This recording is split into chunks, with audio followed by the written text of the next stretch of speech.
విశాఖలో anti drug park 2 ఎకరాల్లో 3.5 కోట్లతో ఏర్పాటు. దేశంలోనే మొట్టమొదటిగా గుర్తింపు. లష్కర్ కీలక నేత సైఫుల్లా హతం. సింధ్లో కాల్చి చంపిన గుర్తు తెలియని వ్యక్తులు. ఆర్ఎస్ఎస్ కార్యాలయంపై దాడికి సూత్రధారి.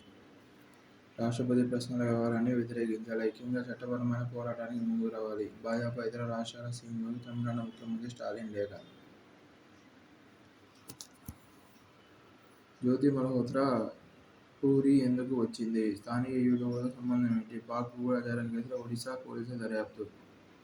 హైదరాబాద్ పాతబస్తీలో ఘోర అగ్ని ప్రమాదం. చార్మినార్ సమీపంలోని గుల్జార్ హౌస్ చౌరస్తాలో వ్యాపారి ఇంట్లో దుర్ఘటన. ఒకే కుటుంబంలోని 17 మంది మృత్యువాత.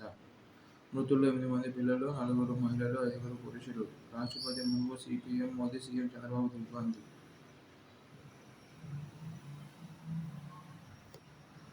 పిఎస్ఎల్వి C-61 విఫలం. 3వ దశలో సాంకేతిక లోపం. వైఫల్యం విచారకరం. భావి మిషన్లు యథాతథం. ISRO chairman V. నారాయణన్. భారతావని నెత్తిన బరువు. 15 నుంచి 24 ఏళ్ల వయోవర్గంలో ఊబకాయాలు మన దేశంలోనే ఎక్కువగా ఉండటం మరీ ఆందోళనకరమైన విషయం. 2050 నాటికి భారతావనిలో స్థూలకాయుల సంఖ్య దాదాపు 50 కోట్లకు చేరుతుందని తాజా అధ్యయనం ఇంకా కలవరపరుస్తుంది. మధుమేహానికి ఆహ్వానం పలికే స్థూలకాయం పాలీ లివర్, ఫ్యాటీ లివర్, మూత్రపిండ సమస్యలు, గుండెపోటు, క్యాన్సర్ వంటి ఎన్నో జబ్బులను వెంట తీసుకొస్తుంది. 2019లో భారత ఆర్థిక వ్యవస్థకు 2.4 లక్షల కోట్ల వరకు నష్టం వాటిల్లింది. జీడీపీలో అది 1.2% సమానం. అధిక బరువు సమస్యను ప్రజాభారతం ఇలాగే అశ్రద్ధ చేస్తే 2030 నాటికి జీడీపీలో 1.57%, 6.7 లక్షల కోట్లు, 2060 నాటికి 2.5%, 69.6 లక్షల కోట్ల మేర కోల్పోవాల్సి రావన్నది పరిశోధనల సారాంశం.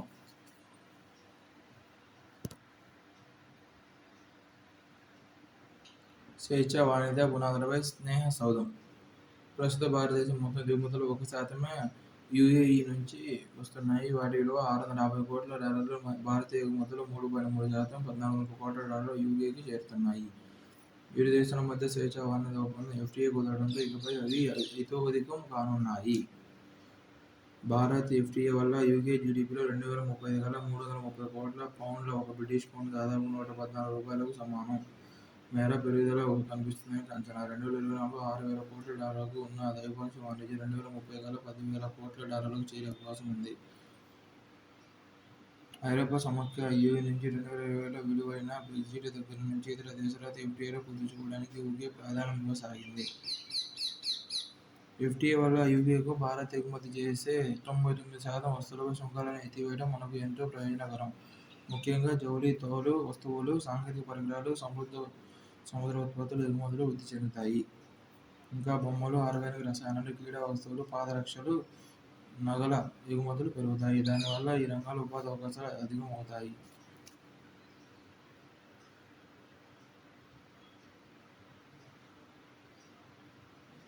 ఇంతకుముందు స్విట్జర్లాండ్, కెనడా, నార్వేల సిబ్బందికి వచ్చింది యూకే ఇలాంటి మినహాయింపు. అదేవిధంగా ఇది FTAతో అమలులోకి వస్తుంది. దానివల్ల భారతీయ సిబ్బందికి కాక కంపెనీలకు ప్రయోజనం చేకూరుతుంది. మొత్తం మీద FTAతో భారత్, యూకేలు తమ వాణిజ్యాన్ని ఇమ్మడి ముమ్మడిగా పెంచుకోగలుగుతాయి. అమెరికాది అగ్రస్థానం.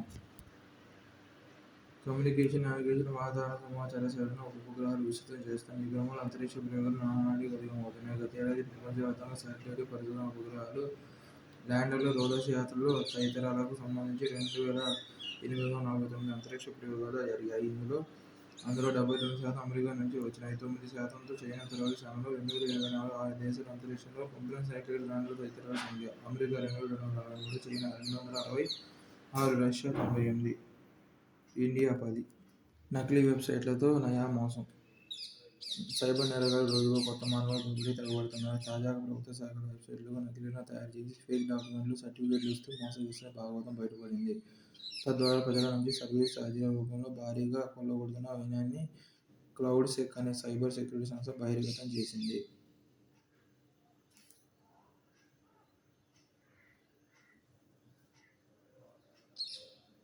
వెబ్సైట్ల బారిన పడిన వాటి గురించి తెలిసిన టోల్ ఫ్రీ నంబర్ 1930కి ఫోన్ చేసి సమాచారం అందించాలని విస్తృత ప్రచారం కల్పించాలి. సాంకేతికత సాయంతో ప్రజలను త్వరితగతిన సేవలందించడం అవసరమే. అయితే అదే సాంకేతికత ద్వారా ప్రజలు మోసపోకుండా వారి విలువైన సమాచారం సైబర్ నేరాల చేతులు పడకుండా తగిన రక్షణ చర్యలు కల్పించడం ప్రభుత్వాల కర్తవ్యం. బ్లూ బ్రూక్లిన్ వంతెనను ఢీకొన్న మెక్సికో నౌక, 2 సిబ్బంది మృతి.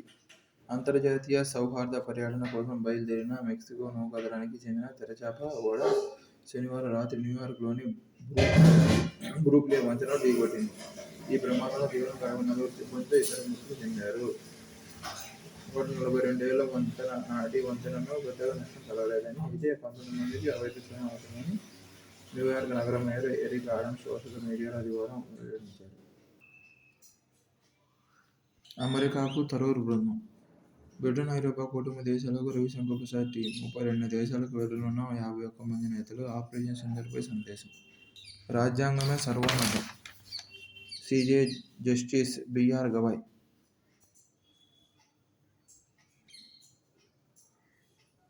స్మార్ట్ ఫోన్ ఎగుమతులు బల. పెట్రోలియం ఉత్పత్తులు, వజ్రాలను మించి 2024-25 భారత్ స్మార్ట్ ఫోన్ ఎగుమతులు 55% వృద్ధితో $24.1 బిలియన్, 2 లక్షల కోట్లకు చేరాయి.